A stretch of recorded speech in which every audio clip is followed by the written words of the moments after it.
잘 오셨습니다. 반갑습니다. 감사합니다. 자, 오늘은 하나님의 아들이 누리는 축복이라는 제목으로 함께 은혜를 나누길 원합니다. 많은 사람들이 하나님을 믿습니다. 그런데 하나님의 아들이 누리는 축복에 대해서 이렇게 이제 깊이 깨닫지 못하는 경우가 많이 있는 것 같습니다. 그래서 오늘 말씀을 통해서 하나님의 아들에게 주어지는 복이 구체적으로 이제 어떤 복인가라는 것을 함께 나누길 원합니다. 자, 첫 번째로 복은 하늘에 속한 신령한 복을 받는 자들이라는 것입니다. 자, 오늘 본문 말씀 에베소서 1장 3절 말씀을 우리 다 함께 읽겠습니다. 시작. 찬송하리로다. 하나님 곧 우리 주 예수 그리스도의 아버지께서 그리스도 안에서 하늘에 속한 모든 신령한 복을 우리에게 주시되. 그렇습니다. 하늘에 속한 신령한 복을 받는 자들이 바로 하나님의 성도들입니다.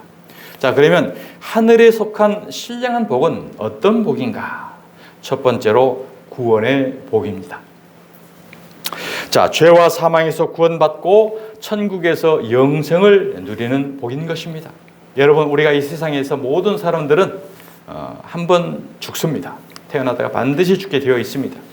그 죽는 다음에는 꼭 심판이 있습니다. 그래서 심판을 거쳐서 천국과 지옥으로 갈라지게 되는 것입니다. 한 번 죽는 것은 정해진 일이요 그 후에는 심판이 있다라고 성경은 분명히 우리에게 말씀을 하고 있습니다.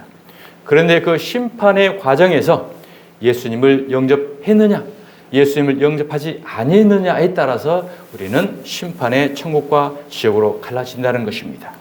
그러면 본질적으로 우리의 모든 사람들은 사는 그 수명이 얼마일까요? 사는 수명이 80세, 90세, 120세? 예, 그렇습니다. 그럼 우리가 이 숫자적인 이 연수들은 생물학적인 육체에 한정된 숫자예요. 육체에 한정된. 우리 인간은 육체와 영혼이 있습니다. 육체는 우리가 비록 말하는 생명, 죽는다는 표현인 거죠. 이것은 바로 성경에는 죽는다는 말이 아니라 잔다라고 표현하죠. 잔다.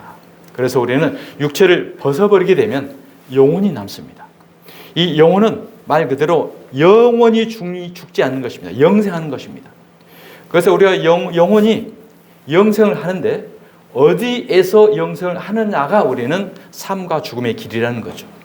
천국에서 우리가 영원히 영생을 하느냐, 아니면 지옥에서 영원토록 영생을 하느냐, 그게 바로 우리는 바로 생사의 관림길인 것입니다. 그래서 바로 우리는 이 구원의 복이 하늘의 신령한 복은 우리에게 가장 중요한 하나님의 신령한 복인 줄 믿습니다. 자, 두 번째로는 어떤 복인가? 바로 성령의 복입니다. 이와 같이 우리가 천국을 구원의 복을 받고 하나님 앞에 가는 그 순간까지 우리는 이 땅에서도 하늘의 백성으로 삶을 살아가게 되는 것입니다. 그러할 때에 우리가 누구의 인도와 누구의 보호를 받고 살아가야 되는 건가? 바로 우리는 성령님의 인도함과 보호 가운데 우리는 살아가야 되는 것입니다. 그래서 우리는 바로 성령님의 인도함을 받고 그 성령님을 우리 마음가운데 모시기 때문에 우리 자체가 성전이라는 거예요. 우리 안에 성령님이 임재하시면서 우리를 마음과 생각과 깨달음을 통해서 우리를 인도해 간다는 거예요. 자, 고린도전서 3장 16절 한번 보겠습니다. 시작. 너희는 너희가 하나님의 성전인 것과 하나님의 성령이 너희 안에 계시는 것을 알지 못하느냐. 그렇습니다. 하나님의 아들이 되고 구원 얻는 백성에게는 반드시 성령님이 임재하십니다. 성령님이 마음 가운데 들어오셔요. 그러면 그 성령님께서 우리를 인도해 가시는 거예요. 순간적으로 기도할 때에, 묵상할 때에, 설교를 들을 때에, 찬송할 때에 계속 그분과의 우리는 임재 가운데 깨닫게 해주시고 가르쳐 주시고 인도해 간다는 거예요. 이것을 깨닫지 못한다고 한다면, 이것이 성령님의 인도함을 받는 사람이 아니라고 한다면 자기의 능력으로, 자기의 힘대로 이 세상을 헤치고 나아가야 됩니다. 그런데 자기의 힘과 능력으로 이 세상을 헤쳐 나갈 때에 나의 힘과 뜻대로 모든 게 다 되나요? 안 되지 않습니까? 그렇기 때문에 하나님의 구원을 받지 못하고 성령님의 인도하심을 받지 못한 사람들은 이 세상 일이 잘 될 때는 기쁘고 행복하지만 힘들고 어려웠을 때는요 절망과 좌절 가운데 빠질 수밖에 없어요. 그래서 사람을 의지하게 되고 명예를 의지하게 되고 권력을 의지하게 되고 그러다 보니까 부패가 이루어져야 되는 거고 많은 죄악된 사회적인 이런 부패가 일어날 수밖에 없다는 거죠.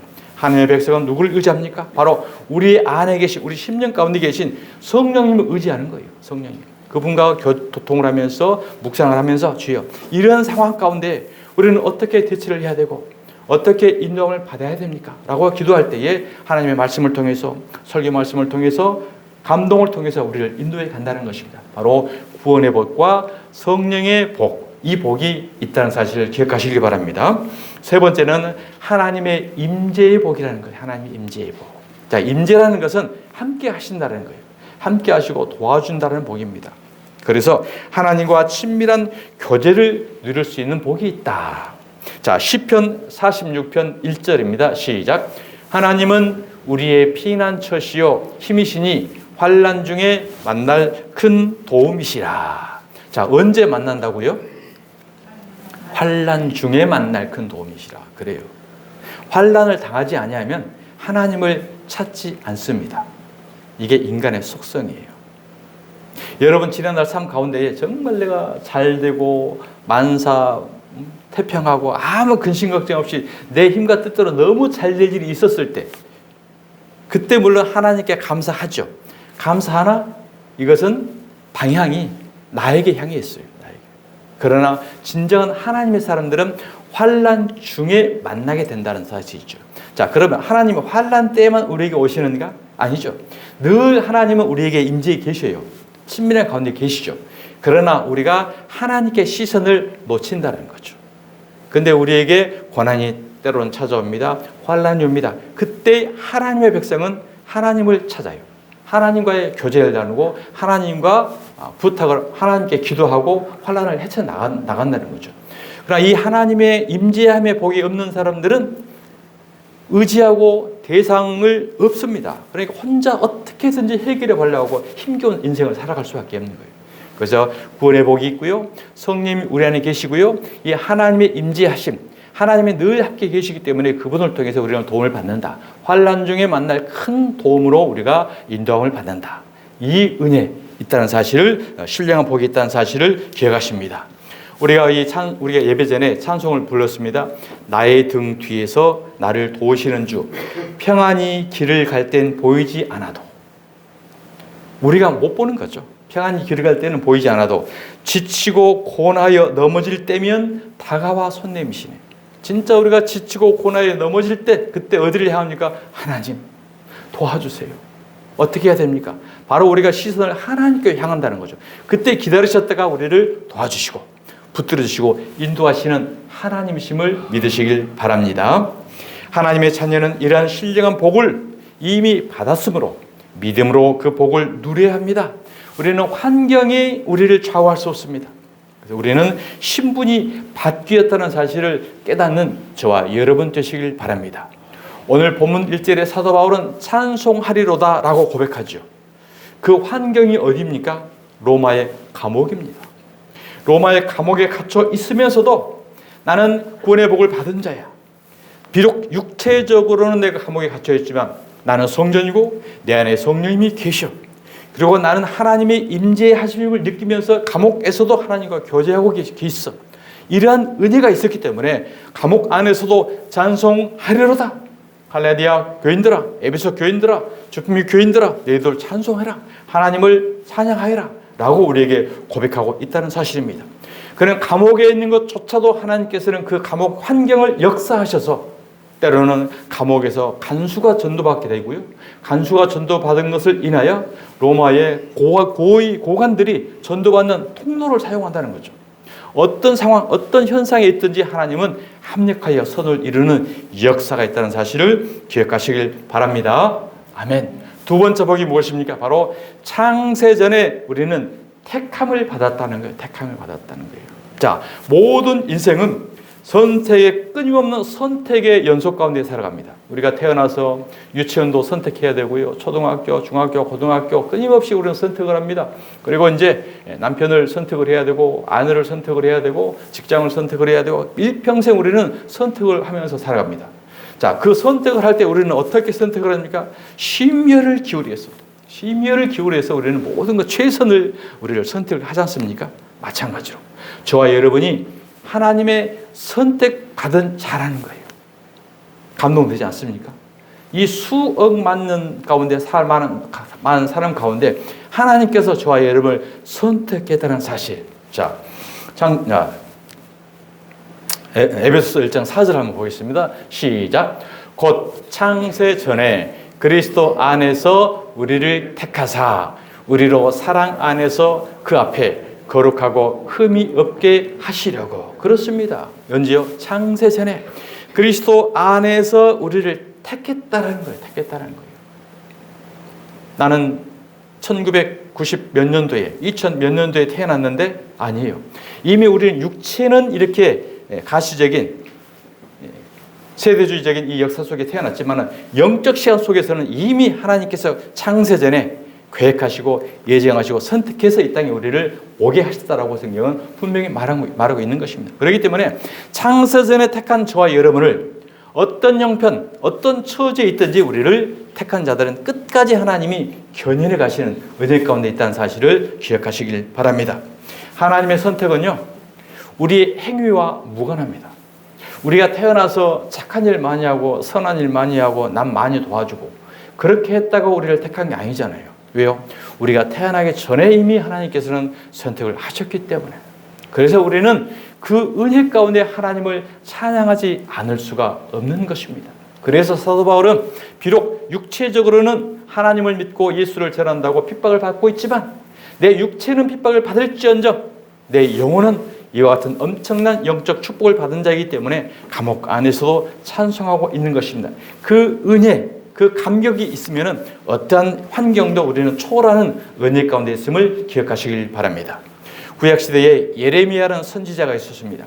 그 예레미야 선지자를 하나님이 택하고 불러가지고 예레미야야, 내가 너를 내 선지자로 사용할 거야. 이렇게 이야기를 했더니 구약시대는 성경이 없었으니까 직접 하나님이 불러서 음성을 들려줬던 시대죠. 그랬더니 무슨 말씀이세요?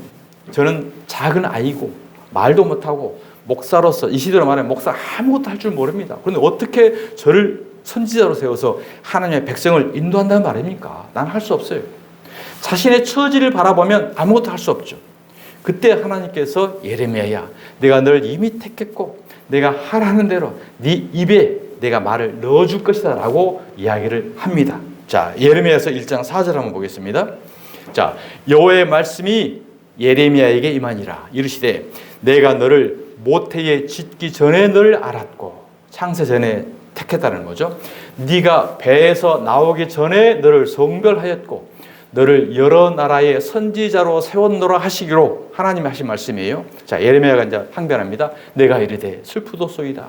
주 여호와여 보소서, 나는 아이라 말할 줄을 알지 못하나이다 하니 여호와께서 내게 이르시되 너는 아이라 말하지 말고 내가 너를 누구에게 보내든지 너는 가며 내가 내게 무엇을 명령하든지 너는 말할지니라. 자, 8절. 너는 그들 때문에 두려워하지 말라. 내가 너와 함께하여 너를 구원하리라. 나 여호와의 말이니라 하시고 여호와께서 그의 손을 내밀어 내 입에 대시며 여호와께서 이르시되 내게 이르시되 보라, 내가 내 말을 내 입에 두었노라. 보라, 내가 오늘 너를 여러 나라와 여러 왕국 위에 세워 내가 그것들을 뽑고 파괴하며 파멸하고 넘어뜨리며 건설하고 심게 하였느니라 하시니라. 그렇습니다. 그래서 예레미야는 일평생 그들을 어떻게 해요? 파괴하고 파멸하고 넘어뜨리는 이런 사역자로 나옵니다. 왜요? 이스라엘 백성들이 우상 숭배 가운데 팽배해 있었지 않습니까? 이스라엘의 많은 선지자들, 하나님을 잘 믿는 자고 하는 자들이 입술로는 하나님을 믿는다고 했지만 그들이 전부 우상숭배에 빠져 있었기 때문에 그들을 향해서 파괴하고 넘어뜨리고 파멸하는 이 하나님의 말씀으로 역사하는 거예요.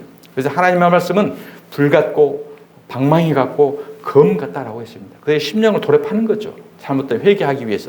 그랬더니 그들이 가만히 있었겠습니까? 오히려 저항을 하면서 예레미야를 심하게 감옥에 가두고 처참하게 고문을 하고 그와 같은 엄청난 사건을 경험했던 거예요. 그 모든 대다수의 사람들이 우상 숭배로 빠져 있지만 하나님은 택한 자, 남은 자를 불러서 하나님의 사역을 이루어가게 된 것입니다. 그래서 이 예레미야도 비록 외형적으로는 스스로는 할 수 없었지만 하나님이 택해서 그의 입에 할 말을 넣어서 하나님의 사역을 이루어가는 역사가 있음을 기억하시길 바랍니다. 그렇습니다. 이와 같이 예레미야를 택한 것도 하나님이 예레미야의 잘남이라든지 공로라든지 선행 때문이 아니었어요. 오직 하나님의 사랑과 은혜로 택하였다는 사실을 기억하시길 바랍니다.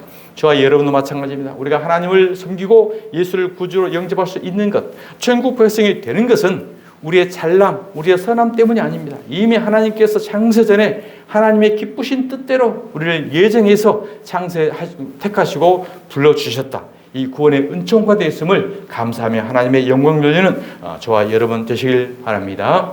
세 번째 복입니다. 하나님의 아들이 되게 하신 복이라는 거예요. 아들이. 자, 에베소서 1장 5절 시작. 그 기쁘신 뜻대로 우리를 예정하사 예수 그리스도로 말미암아 자기의 아들들이 되게 하셨으니.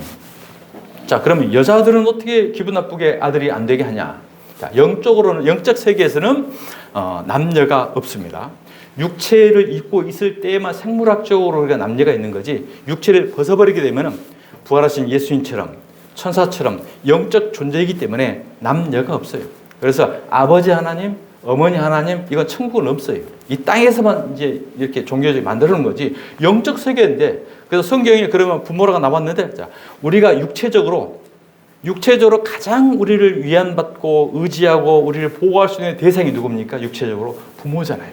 그래서 부모처럼 비유로 이야기한 거지, 영적 세계에서도 부모, 아버지, 어머님이 따로 있고 남녀가 따로 있고 이게 아니라는 거예요. 그래서 우리는 바로 모든 영적 세계에서는 하나님께서 아들 삼는다, 자녀 삼는다, 꼭 아들로 여겨주시는 것입니다. 누구처럼? 예수처럼. 그래서 우리도 이제 육체를 벗고 천국 백성이 되게 되면 다 작은 예수가 되는 거예요. 오늘 본문에도 아들들이라고 했잖아요. 독생자가 예수인데 우리도 독생자 예수의 아들처럼 양자를 삼는 거예요. 그래서 우리가 아들들이 다 되는 거예요. 누구요? 예수를 믿게 되면. 그래서 천국은 전부 예수만 올라갑니다. 예수만. 그래서 우리도 이제 육체를 벗게 되면 예수, 가지에 붙어 있으면 가지도 포도를 열매 맺는 것처럼 예수에 붙어 있게 되면 저와 여러분도 예수가 되는 거예요. 뿌리로부터 은혜가 공급되는 거기 때문에. 자, 그래서 에베소서 1장 5절. 자, 예수 그리스도로 말미암아 자기 아들들이 있네요. 조건 예수 그리스도로 말미암지 않고는 하나님의 아들이 될 수 없어요.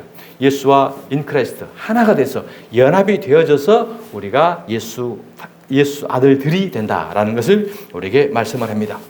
하나님은 우리를 종으로 부르신 것이 아니라 자녀로 부르셨습니다. 자, 종은 주인의 명령을 따라야만 삽니다. 명령을 따르지 않으면 종은 파멸 내지는 죽습니다. 그러나 아들은 어떻게 해요? 아들은 아버지의 사랑을 누리죠. 때로는 아들이 아버지의 부모의 말을 거역한다고 해도 파멸시키지 않습니다. 죽이지 않습니다. 왜? 아들이잖아요. 이놈의 자식. 물론 회초리는 때릴 수 있어요. 징계는 할 수 있어요. 그러나 그 회초리와 징계는 아들답게 만들기 위한 과정인 거지 징계와 멸망이 아니라는 거죠. 근데 종은요, 법을 어기면, 말을 듣지 않으면 파멸입니다. 멸망입니다. 그래서 우리는 종이 아니라 하나님의 아들이기 때문에 하나님의 말씀대로 우리가 순종해 나아가지만 때로는 말씀대로 살지 못했다고 하더라도 하나님 앞에 나와서 예배전에 주여 연약하고 부족하네요. 하나님의 자녀다운 아들다운 삶을 살아가지 못했네요. 이같이 고백하고 회개하면 이 자식 앞으로 잘해라 라고 이런 식으로, 이게 바로 은혜라는 거죠. 이렇게 하나님의 자녀를 우리를 인도해 간다라는 것입니다. 자, 로마서 8장 1절입니다. 그러므로 이제 그리스도 예수 안에 있는 자에게는 결코 정죄함이 없나니 이는 그리스도 예수 안에 있는 생명의 성령의 법이 죄와 사망의 법에서 너를 해방하였음이라. 그렇습니다. 자, 그러면 두 법이 나옵니다. 생명의 성령의 법, 죄와 사망의 법. 죄와 사망의 법은 죄로 인하여 우리를 죽이는 법. 생명의 성령의 법은 생명을 불어넣어서 성령과 생명을 통해서 우리를 살리는 법, 생명을 살리는 법. 이게 두 법입니다.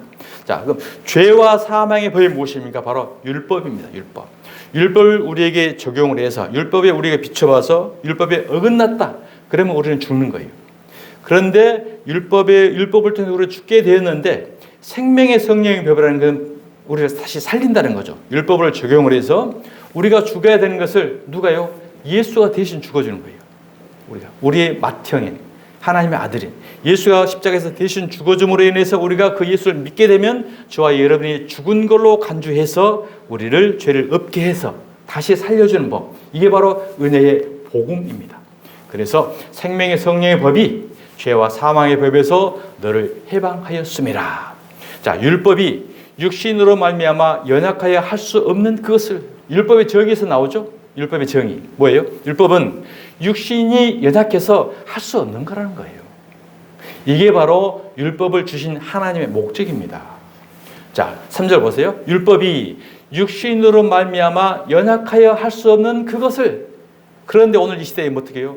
율법도 우리가 열심히 지켜서 할 수 있어. 지켜야 돼. 그러니까 율법을 우리에게 주신 원 의도를 깨닫지 못하고 계속 지켜서 행한다는 거예요. 율법이 육신으로 말미암아 연약하게 할 수 없는 그것을 누가 한다고요? 하나님은 하시나니. 하나님이 하신대요. 하나님이. 이것을 우리는 빨리 깨닫는 것이 은혜입니다. 이 깨닫지를 못하고 율법대로 우리는 열심히 잘 지켜서 의로운 자가 된다라고 한다는 것은 아직 하나님의 은혜를 깨닫지 못하고 하나님의 말귀를 못 알아먹는 거예요. 말귀를 못 알아먹고 계속 자기 뜻대로 지금 하겠다는 거죠.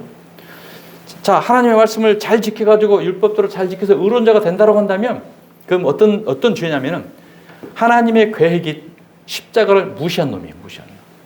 하나님은 독생자를 보내서 너희들은 지킬 수 없기 때문에 내가 독생자를 이 땅에 보내서 독생자를 십자가에 죽일 거야. 그러니 전부 너희들은 율법을 못 지켜. 연약하니까. 그러니 반드시 포기하고 그 십자가에 죽은 예수를 믿어. 그래야 너희들은 죄와 사망의 법에서 생명의 성령의 법인 예수의 복음을 해방되는 거야. 이게 복음인데 계속 율법을 지키자라고 해버리면 하나님의 생명의 성령의 법인 십자가를 무시해버린 거예요. 무시해버린 거예요. 그래서 하나님이 예수님이 가장 저주했던 자들이 서기관과 바리새인들, 독사의 자식으로 욕하잖아요. 오늘 이 시대도 교회에서 율법대로 계속 지키라고 계속 강요한 자는 누구예요? 하나님의 아들을 종 만드는 거예요. 종. 그리고 십자가를 덮어버리고 가려지는 행위란 거죠. 굉장히 이것은 중요한 신앙입니다. 할 수 없는 것을 하나님은 하신다. 하나님이 하시는 거예요. 곧 죄로 말미암아 어떻게 하시냐? 죄로 말미암아 자기의 아들을 죄 있는 육신의 모양으로 보내요. 육신의 죄를 정하사 저와 여러분의 모든 죄를 육신의 예수에게 뒤집어 씌우사 육신을 따르지 않고 그 영을 따라 행하는 우리에게 율법의 요구가 이루어지게 하려 하십니다. 그렇죠. 율법의 목적을 그 십자가로 죽은 예수에게 죄를 씌워서 죽이게 함으로 인하여 우리에게 적용이 될 수 있는 율법의 요구가 이루어졌다는 거예요. 그래서 율법은 죄와 사망의 법을 생명의 성령의 법인 예수의 십자가로 우리를 해방시켜주는 것. 오늘 1절과 4절 이 말씀이 성경의 복음의 핵심입니다. 핵심. 이 말씀을 정확하게 우리가 이해하지 못하면 예수도 믿고 율법도 열심히 지키자. 이것이 바로 영적 동성애예요. 영적. 예수도 믿고 율법도 믿고 이 남편 저 남편 다 믿는 거. 이 이제 죄에 우리가 빠지게 된다는 것입니다. 자, 그렇습니다. 바로 아들을 종으로 삼으라. 오늘 이 시대에도 율법을 계속 철저하게 지키라고 한다는 것은 뭐예요? 아들을 종을 삼으려고 하는 거짓 형제들이라고 사도 바울은 우리에게 말씀합니다. 갈라디아서 2장 4절입니다. 시작. 이는 가만히 들어온 거짓 형제들 때문이라. 그들이 가만히 들어온 것은 그리스도 예수 안에서 우리가 가진 자유를 엿보고 우리를 종으로 삼고자 함이로되 그들에게 우리가 한시도 복종하지 아니하였으니 이는 복음의 진리가 항상 너희 가운데 있게 하려 함이라. 그렇습니다. 자, 사도 바울이 죄와 사망의 법이 율법에서 생명의 성령의 법인 복음에서 해방됐다고 분명히 선포해놨어요. 그리고 사도 바울이 이제 다른 데 전도하려고 갔어요. 갔더니 거짓 형제, 요즘으로 말하면 가짜 목사가 와가지고 아니야, 무슨 소리야, 율법을 철저히 지켜야 돼, 할 일도 행해야 돼, 계속 이렇게 지금 하고 있다는 거예요. 누가요? 가만히 들은 거짓 형제들이.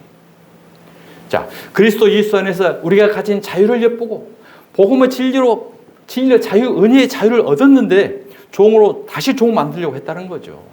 그래서 어떻게 했다고요? 우리가 한시도 복종하지 아니하였으니 그 말에 복종하지 말라는 거예요.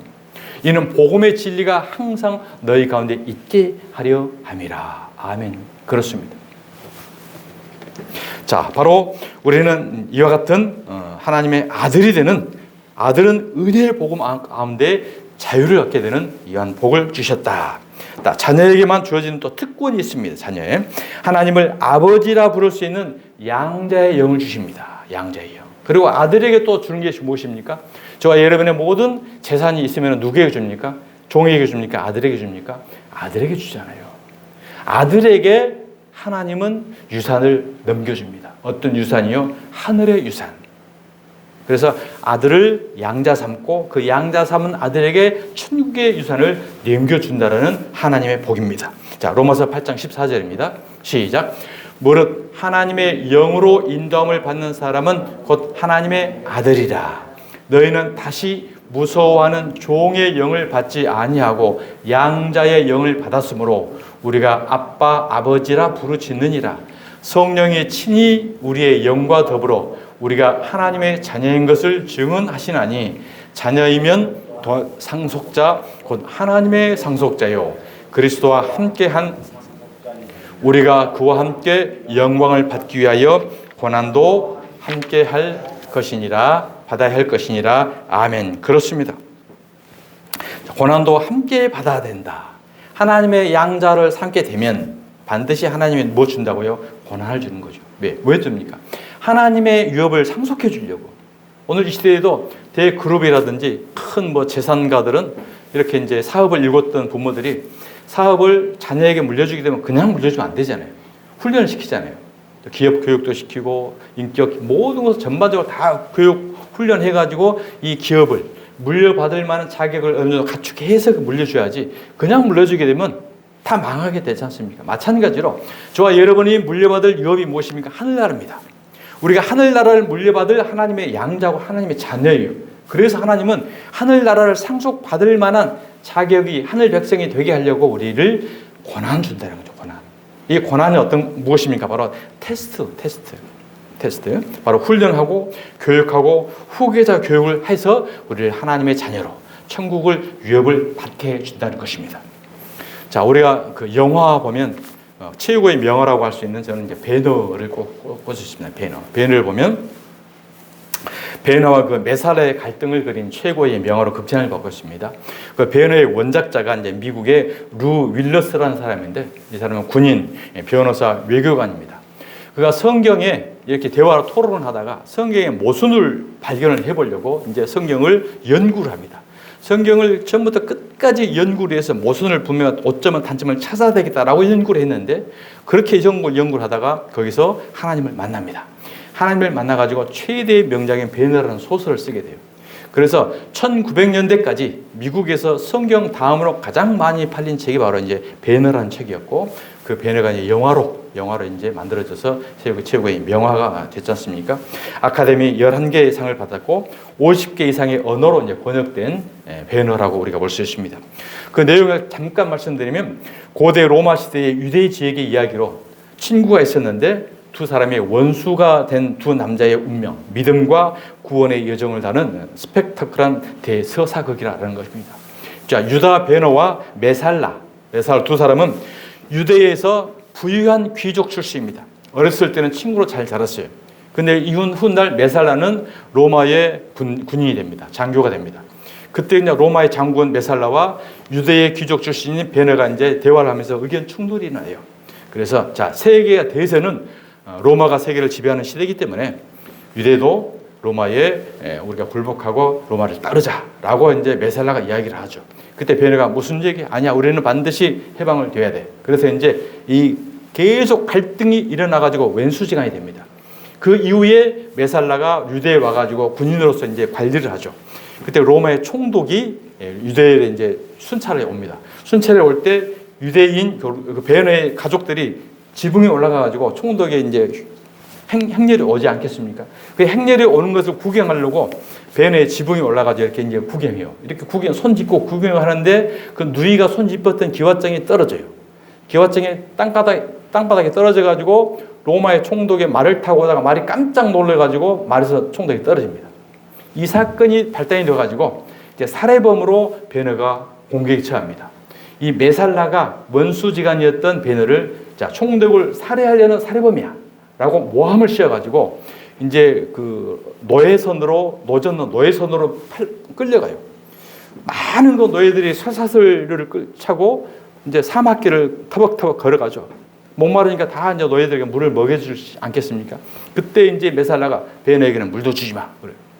그래서 베네는 가다가 갈증이 나가지고, 나도 갈증이 나네. 갈증이 나가지고 사막에서 쓰러졌어요. 쓰러졌는데 그때 한 남자가 바가지로 물을 따고 와가지고 베네 입에 물을 먹여줍니다. 그래서 얼마나 그 간절하겠어요. 그래서 딱 물 한번 먹고 딱 쳐다보니까 남자가 사라졌어요. 없어요. 그리고 나서 이제 노예선이 끌려가지고 그 노예선 지하에서 죽도록 이 노반조 씁니다. 바깥은 구경 못하고. 그 노예들은 그 노예선을 들어가면 1년 이상을 못 견뎌요. 다 죽어요. 근데 나중에 보니까 3년을 버티네. 누가요? 유다 베느가. 그런 증오했던 거예요. 내가 반드시 메살라를, 이 왼수를 내가 보복할게. 이런 증오가 있었기 때문에 그 증오심 때문에 강한 체여로 계속 버텨난 거예요. 이것을 누가 보냐면은 그 배 함장이었던 아리우스라는 함장이 봅니다. 이 사람은 특별한 사람이다. 그래서 자, 이 베너의 쇠사슬을 다 풀어줘라. 쇠사슬을 다 풀어주고 이제 혼자만 풀어진 상태에서 놓여졌습니다. 그때에 이 배가 전쟁이 일어나요. 로마 군대하고 전쟁이 일어나고 배가 파손이 돼요. 파손이 돼가지고 노예들은 전부 다 죽죠. 배에 있는 사람들 다 죽죠. 그때 유다 베너가 아리우스 장군을 구출합니다. 뗏목에서 구출해가지고 둘이 살아요. 나중에 둘이 살아가지고 이제 훗날 로마의 군대가 배가 지나가다가 이제 건져주죠. 건져가지고 다시 들어가 보니까 로마에서는 그 이후로 그 전쟁이 비록 그 배에 타 있던 다 죽었는데 훗날 그 전쟁은 승리한 거예요. 그래서 이 아리우스 장군을 로마 총독이 대대적인 환영 만찬합니다. 본국에 불러가지고 전쟁 영웅이라 해가지고 행렬하고 어마어마한 행사를 하죠. 그러면서 그야그 막 상급을 내리고 자기를 내리고 하사를 하고 그러면서 그 아리우스가 데리고 갔던 노예 베너를 네 소유물로 하사품을 주겠다라고 이야기해 줍니다. 그때 아리우스는 자기 하나밖에 없는 아들이 죽었어요. 죽어가지고 훗날 이 유다 베너를 자기의 아들로 양자로 입적을 합니다. 양자로 입적을 하면서 자기의 큰 이 반지를 빼서 베너에게 끼워주죠. 그랬더니 아리우스 장군 못지 않는 권한과 권세가 모든 게 누구에게 와요? 베너에게 다 올린 거예요. 베너에게 다 왔던 거예요. 이 영광과 권위를 갖고 검투사가 됩니다. 검투사가 돼가지고 자기 고향으로 돌아가요. 딱 갔더니 누구를 만나겠습니까? 메사라를 만나죠. 과거에는 내가 너희로 너 때문에 풀려갔다. 이제는 로마의 권세를 갖고 이제 베너가 온 거죠. 그러면서 서로 이제 대등한 위치로 서로 경쟁을 하다가 마차 경기, 로마 마차 경기를 벌립니다. 마차 경기가 이제 메살라가 경기를 하면서 늘 했는데, 자, 내가 메살라를 보복할 수 있는 길은 마차 경주를 통해서 저를 공격해야 되겠다. 해가지고 이제 같이 경주를 하다가 메살라가 토니바퀴를 해가지고 경쟁자들 다 죽입니다. 그때 경쟁하면서 마지막에 메살라는 자기의 토니바퀴에, 자기의 마차에 깔려서 죽게 되죠. 죽음을 거두기 직전에 이제 베너에게 한마디 합니다. 실은 내가 너를 보냈는데 너희 엄마와 너희 누이 동생은, 그러니까 와가지고 엄마와 누이 동생을 잃어버렸기 때문에 얼마나 슬퍼했겠어 베너가. 그래서 물어봤더니 그 메살라가 이야기한 거야. 너희 엄마와 누이 동생은 문둥병에 걸려가지고 저 죽음의 계곡이 있다라고 이야기를 해줘요. 그 절망과 탄식 가운데 이제 헤매고 돌아갑니다. 인생은 살 맛이 없고. 그러고 있는 그때에 예수님이 십자가를 지고 골고다를 언덕을 올라가는 현장을 목격을 해요. 목격을 하고 가는데 많은 사람들이 갑니다. 그때 뒤에 가만히 따라가 보니까 어떤 청년이 십자가를 끌고 피를 흘리면서 골고다 언덕을 올라가는 거예요. 올라가다가 쓰러져가지고 신음하고 있는데 물도 안 주는 거야.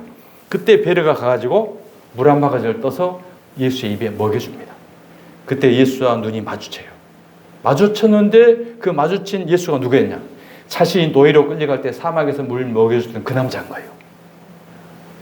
그리고 베너는 끝까지 십자가에 따라갑니다. 그리고 예수를 영접하고 십자가의 사건을 통해서 그 죽음의 계곡에 있던 엄마와 누이가 문둥에서 치료받고 깨끗하게 회복이 돼서 가족과 만나게 되는 그런 베너의 이야기입니다. 여러분 다 보셨죠? 이야기하니까 또 생각나죠? 다시 한번 생각하시면 나중에 보시면은 진짜 이것은 은혜와 감동이 될 겁니다. 그 내용에서 남자가 3번 나와요. 첫 번째는 사막에 베네가 끌려갈 때 물을 먹여줬던 남자, 예수였던 거예요. 그 노예선에서 족쇄를 풀려줬던 아리우스가 바로 예수였던 거예요. 그리고 십자가를 골고다 지고 올라갔던 그 바로 예수였던 거예요. 이 세 남자를 통해서 베네는 완전하게 하나님의 사람으로 거듭났다는 사실이죠. 바로 아리우스가 자신의 모든 권한과 권세를 다 베네에게 다 빼줬던 것처럼 바로 저와 여러분도 하늘나라의 영광을, 하느님의 양자의 권세를 저와 여러분에 다 물려줬다는 사실을 깨달으시길 바랍니다. 자, 4번째 복입니다. 시간이 이야기를, 그래서 재밌죠? 자, 4번째 복은 하나님의 아들에게 주어지는 은혜의 복이라는 게 은혜의 복. 에베소서 1장 6절입니다. 시작. 이는 그가 사랑하시는 자 안에서 우리에게 거저 주시는 바 그의 은혜의 영광을 찬송하게 하려는 것이다. 자, 아들은 어떻게 줬다고요? 우리에게 거저 줬다는 거저. 그러니까 우리가 무슨 공로라든지 대가를 통해서 이와 같은 은혜와 복을 우리에게 받았다고 한다면 우리의 덕이잖아요. 이것은 은혜라고 할 수 없는 거예요. 그러니까 거저 줬기 때문에 이것은 은혜야. 그래서 너희들은 나를 찬송해야 돼. 라는 하나님의 은혜였다는 것입니다. 자, 이 축복은 우리의 행위가 아니라 하나님의 은혜로 주어진 것입니다. 우리가 받을 자격이 있어서가 아니라 하나님의 사랑과 은혜로 축복인 것입니다. 그 은혜로 주어진 이유는 무엇입니까? 우리에게 거저 주시는 바 그의 은혜의 영광을 찬송하게 하려는 것이라 라고 말씀합니다. 하나님을 찬송하게 하려는 것입니다. 우리는 이 은혜를 받은 자로서 하나님을 찬양하는 삶을 살아야 합니다. 세상의 가치보다 하나님의 영광을 드러내는 삶을 살아가시는 저와 여러분이 되시기를 주님의 이름으로 축복합니다. 이제 말씀을 마치겠습니다. 하나님의 자제가 되는 권세는 예수님을 믿고 영접하는 자에게 주어진다는 거예요. 자, 요한복음 1장 12절 시작. 영접하는 자 곧 그 이름을 믿는 자들에게는 하나님의 자제가 되는 권세를 주셨으니 아멘. 예수님을 영접하시고 예수님을 믿으시고 다 하나님의 아들이 받는 이 권세 가운데 임하시는 저와 여러분 되시기를 주님의 이름으로 축복합니다. 우리가 하나님의 자녀가 되는 것은 우리 행위나 노력으로 되는 것이 아닙니다. 예수 그리스도를 믿고 영접할 때 주어지는 은혜인 거예요. 영접한다는 것은 단순히 예수님을 아는 것이 아니라 이제부터 나의 삶 가운데 예수님을 나의 인생의 왕으로 모시겠다, 주인으로 모시겠다, 이런 마음의 고백이 있을 때에 이런 하나님의 아들에게 주어지는 하늘에 속한 신령한 모든 복을 우리에게 주시는 줄 믿습니다. 하나님의 자녀에게 되는 특별한 권세와 특별한 특권이 보여져야 되는 거예요. 바로 하나님의 가족이 되어져서 하나님을 아버지라고 부를 수 있습니다. 그리고 하늘나라의 상속자가 되는 것입니다. 아리우스의 모든 상속을 받는 베네처럼 저와 여러분의 하늘나라의 왕권과 모든 것을 상속받는 하나님의 자녀가 되는 것입니다. 그리고 그 이 땅에서도 영적 권세로 죄와 사탄을 물리칠 수 있는 권세가 있는 거예요. 우리 스스로는 사탄을 대적할 수 없습니다. 사탄, 영적 대상이죠. 그러나 하나님의 아들로서 예수의 이름으로 하나님의 양자된 자녀로서의 권세로 이야기하게 되면 사탄은 꼼짝을 못해요. 꼼짝을. 우리가 대사가 외국에 나가면 대한민국 대표로 가지 않습니까? 개인 자격으로 가면 아무 권한이 없잖아요. 그러니까 대한민국의 대표로서 대사로서의 그 나라에 가면 대한민국 전체의 권한이 있는 것처럼 바로 하나님의 아들에게는 이런 권세, 권한이 있다는 사실을 기억하시기 바랍니다. 자, 골로새서 1장 13절 시작. 그가 우리를 흑암의 권세에서 건져내사 그의 사랑의 아들의 나라로 옮기셨으니. 그렇습니다. 이미 우리 영적으로는 죄악의 사탄의 권세에 있다가 그 권세에서 벗어나서 우리는 신분이 바뀐 거예요. 하나님의 나라의 신분으로 바뀌어 있는 거예요. 그렇기 때문에 이 권세를 우리는 활용해야 돼요. 활용해도 예수 이름으로 나는 하나님의 아들의 권세야. 이 당당한 믿음으로 권세로 영적 어둠의 세를 물리칠 때에 그들은 꼼짝 못하게 되는 줄 믿으시길 바랍니다. 자, 그 다음에 예수님의 이름으로 기도할 수 있는 권세가 주어진다는 거예요. 자, 요한복음 14장 13절 시작. 너희가 내 이름으로 무엇을 구하든지 내가 행하리니 이는 아버지로 하여금 아들로 말미암아 영광을 받으시게 하려 함이라. 내 이름으로 무엇이든지 내게 구하면 내가 행하리라. 아멘. 내 이름으로. 누구예요? 아들이기 때문에.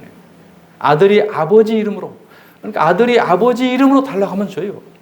장로님 이름으로 장로님 아들이 설악에서 어디 슈퍼든 식당이든 가서 지갑 놓고 왔을 때 먹는다고 해서 안 줄 사람 있겠어요? 다 주죠. 장로님 이름 때문에. 마찬가지로 하나님 이름 때문에. 내가 가서 어디 달라고 하면 누구요? 그렇게 안 줘. 그러니까 장로님 이름, 장로님 권세가 있기 때문에 장로님 아들이 가면 다 줘.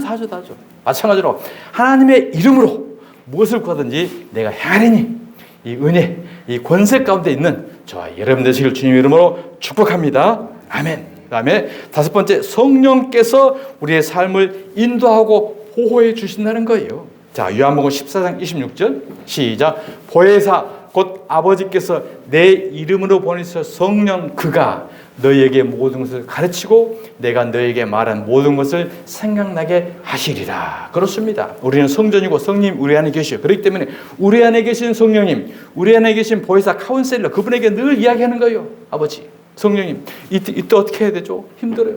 이 난관을 어떻게 뚫고 나가야 되죠? 도와주세요. 계속 그러면 내 이름으로 보내셔 성령 그가 너희에게 모든 것을 어떻게 해요? 가르치신다는 거예요. 왜요? 아들이기 때문에. 내가 너희에게 말한 것을 생각나게 하리라. 설교를 통해서 들은 것들, 성경을 읽다가 깨달았던 것들, 찬송을 보다가 기도하다가 감동됐던 것들, 이것들이 생각나서 이렇게 해야 되겠구나. 이렇게 해야 되겠구나. 이렇게 가르치고 인도하신다는 사실이에요. 왜요? 아들이니까. 그 다음에 여섯 번째 마지막입니다. 하나님이 우리의 필요를 채워주십니다. 빌립보서 4장 19절 시작. 나의 하나님이 그리스도 예수 안에서 영광 가운데 그 풍성한 대로 너희 모든 쓸 것을 채우시리라. 아멘. 우리가 열심히 노력해도 어느 정도 이 세상을 살아갈 수 있는 힘이 있습니다. 그러나 우리가 힘과 노력한 대로 우리가 다 되나요? 안 되죠. 우리가 노력한 대로 다 된다고 한다면 이 세상은 정상적인 세상이 안 돌아가요. 아비의 귀환이 될 수밖에 없어요. 그래서 우리는 바로 그리스도 안에서 예수와 인크라이스트 하나님 안에서 그 영광 가운데 그 풍성한 대로 너희 모든 쓸 것을 채우시리라. 하나님의 아들에게 주어진 이 은혜와 축복이 저와 여러분에 다 누리시는 은총이 있으시길 주님 이름으로 축복합니다. 사랑하는 주님의 성도 여러분, 예수 그리스도 안에서 하나님의 은혜를 날마다 찬양하며 하나님의 아들이 누리는 이 놀라운 축복을 누리면서 살아가시는 저와 여러분 되시기를 주님의 이름으로 축원드립니다. 하나님 아버지 감사합니다. 창세전에 우리를 택하여 주시고 하늘 백성 삼아 주시고 영원토록 우리를 지키고 보호하고 견인해 가시며 인도하시는 이 은혜 가운데 있다는 사실을 깨닫게 하시니 감사합니다. 이 어마어마한 영적 권세를 받았음에도 불구하고 때로는 누리지 못하고 절망과 어둠 가운데 빠질 때가 많이 있습니다. 때로는 거짓 형제들이 와서 아들을 종을 삼으려 하는 이 죄와 사망에 끌려가는 이 올무에 빠질 때도 있습니다. 성령 하나님 우리를 굳건하게 붙들어 주셔서 이 은혜 가운데 진리 가운데 잘 설 수 있는 되들 될 수 있도록 은총을 붙들어 주시옵소서. 걸어가신 예수님의 이름으로 기도드리옵나이다. 아멘.